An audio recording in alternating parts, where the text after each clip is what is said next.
목회자가 교인들을 사랑하지만 교인들도 목회자를 사랑해야 됩니다. 또 목회자가 교인들을 위해서 기도하지만 교인들도 목회자를 위해서 기도해야 됩니다. 교회가 성도들을 사랑하고 섬기지만 성도들도 교회를 아끼고 사랑해야 됩니다. 우리는 같은 배를 타고 있는 사람들입니다. 노아의 식구들이 한 방주를 탄 것처럼 성도들 중에 어느 누구도 손님이라거나 구경꾼이 아니고 다 정식 멤버고 천국 백성이고 하나님의 팀의 플레이어들입니다. 이것이 참으로 중요한 것입니다. 우리는 언제까지 신앙생활을 하면서도 뭔가 하나님 나라의 손님처럼 생각을 하고 내가 편승해서 잠시 남의 차를 타고 간다고 생각하겠습니까? 언제 우리는 우리가 하나님의 정식 백성으로 부름을 받았고 예수님의 제자로 부름을 받았고 이것이 남의 일이 아니고 남의 교회가 아니고 남의 사명이 아니고 내게 주신 사명이요 내 교회요 내가 이 일에 부름받았다는 것을 믿겠습니까? 이것을 깨닫는 사람이 제자입니다. 그렇기 때문에 예수님의 제자들은 예수님을 따라다니면서 예수님의 말씀을 배운 것뿐만이 아니고 그때부터 예수님의 사역팀이 되어서 예수님을 돕고 예수님과 함께 일하는 사람이 되었습니다. 제자라는 것은 그런 것입니다. 제자는 그냥 일방적으로 예수님의 말씀을 배우는 것으로 끝나는 것이 아니고 예수님과 같은 배를 타고 같은 방향을 가고 그리고 같은 일을 하고 그리고 이후에 예수님이 떠나신 후에 예수님의 사역을 이 땅에서 지속하고 예수님의 교회를 세울 사명을 받은 사람들인데 오늘날도 예수님의 제자는 같은 생각을 해야 되는 것입니다. 언제까지 우리는 교회에 와서 내가 필요한 것을 배우고 필요한 말씀을 듣고 내가 필요한 서비스를 제공받고 그리고 나는 간다. 이런 어떤 소비자의 멘탈리티를 갖겠습니까? 그것은 하나님 나라가 어떤 것인지 모르는 것입니다. 하나님의 나라는 이미 세워져 있고 내가 그 혜택을 누리려고 하는 것이 아니고 우리가 하나님의 나라입니다. 하나님은 우리를 통하여 당신의 나라를 세우십니다. 그러므로 예수님이 최초의 제자들을 부르시면서 하신 말씀이 회개하라 하나님 나라가 가까이 왔느니라 라고 말씀하셨고 하나님 나라는 여기에 저기에 있는 것이 아니고 너희 가운데에 있다. 아주 중요한 말씀입니다.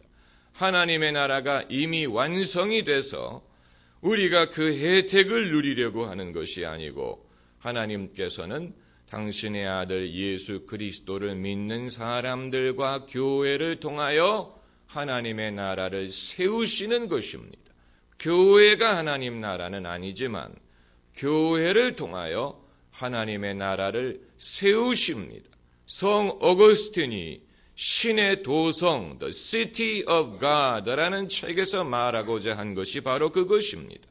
세상 나라는 세워졌다가 무너지지만 그런 모든 와중에 하나님의 나라, 하나님의 도성이 세워진다. 이것은 눈에 보이지 않는 것이지만 성 어거스틴은 눈에 보이는 로마 제국이 몰락하는 와중에 하나님의 도성이 세워지는 것을 믿음으로 볼 수 있었습니다.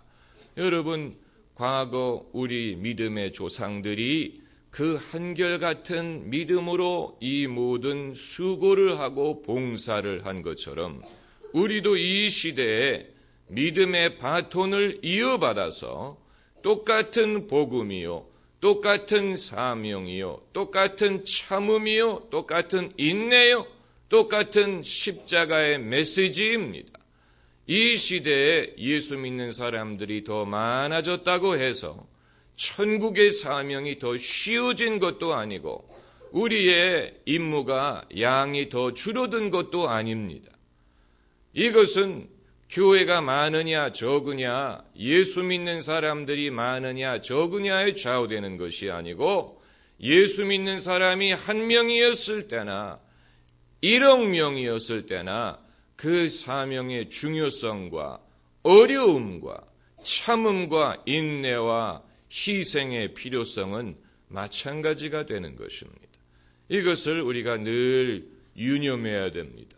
목회자들이 범하는 실수 중에 하나는 처음에 목회자로 헌신했을 때는 그야말로 존귀 영광 모든 권세 주님 홀로 받으소서, 멸시천대 십자가는 제가 지고 가겠습니다 라고 헌신하는데, 그런데 그의 실수는 그 한 번의 헌신으로 족하고 그 다음에는 이제부터는 영광을 누리는 것만 남았다라고 생각하는 것 같습니다. 그게 아니지요.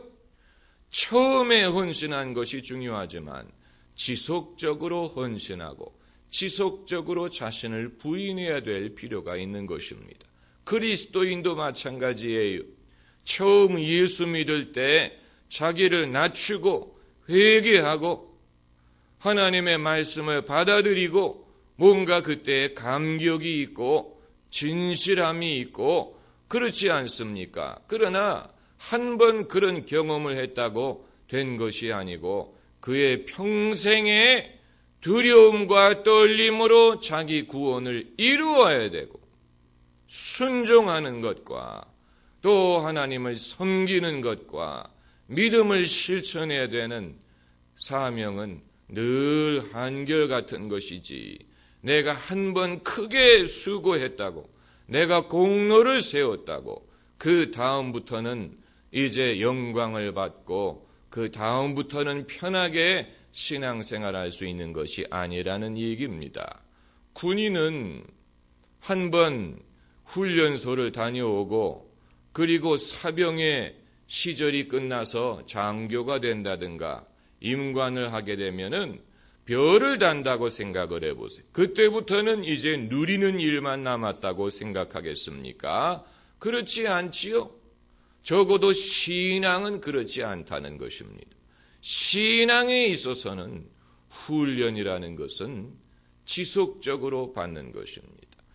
예수님이 우리에게 훈련이 필요하다고 판단하실 때는 언제든지 다시 우리가 훈련소에 들어가는 마음으로 아침에 일찍 일어나서 구보를 하고 또 불편하더라도 여러분 그것이 주님과 우리의 관계가 되는 것입니다.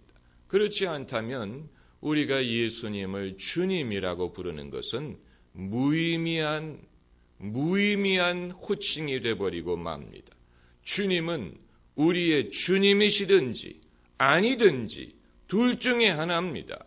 주님이란 말은 그저 우리가 예수님을 부를 때 사용하는 호칭이 아니고 그 말 그대로 예수님이 우리의 주님이심을 고백하는 것입니다.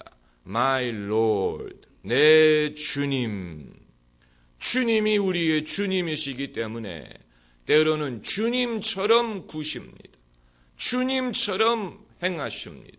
우리를 명하고 우리에게 여기로 와라, 저기로 가라, 이것을 하지 말라, 너는 그것을 참아라, 너는 이번에는 나서지 말라, 이것은 내 것이 아니니라. 주님은 주님이기 때문에 우리에게 이것도 명하고 저것도 명하실 권한이 있는 것이고 권세가 있는 것이고 그것을 우리가 인정하고 순종하는 것입니다. 우리가 예수님을 우리의 구주로 섬길 때에는 그런 것을 의미하는 것이고 각오하는 것이고 그것을 우리가 뜻하는 것이 아닙니까? 언제부터 우리가 예수 그리스도를 내 소원을 들어주기 위한 나를 위해 존재하는 분이라고 생각하겠습니까? 그것은 천동설적인 신앙이지요. 나는 중심에 있고 예수님이 나를 중심으로 움직이신다. 그게 아니고 진짜 그리스도인은 지동설적인 신앙입니다. 주님이 중심에 계시고 내가 주님을 중심으로 움직인다. 주님이 내 인생의 중심이시다. 나는 주님을 섬기기 위한 존재다. 여러분, 그 변화를 이해하시겠습니까? 내가 우주의 중심이었다고 생각하던 사람이 그게 아니구나. 나는 때로는 하나님이 나를 위하시고 사랑하시지만 그러나 내가 움직이고 내가 변하고 내가 적응하고 또 내가 때로는 이 세상 모든 일이 나를 위한 것이 아니지요. 그렇지 않습니까? 목회자도 교회가 목사를 위해서 존재하는 게 아닌 것처럼 엄마 아빠도 자식이 자기를 위해서 존재하는 게 아니지 않습니까? 자녀도 하나의 인격체고 자신의 인생이 있고 하나님의 목적이 있고 뜻이 있고 그리고 부모가 그것을 이루기 위해서 도와주는 것이지 자식이 부모를 위해서 존재하는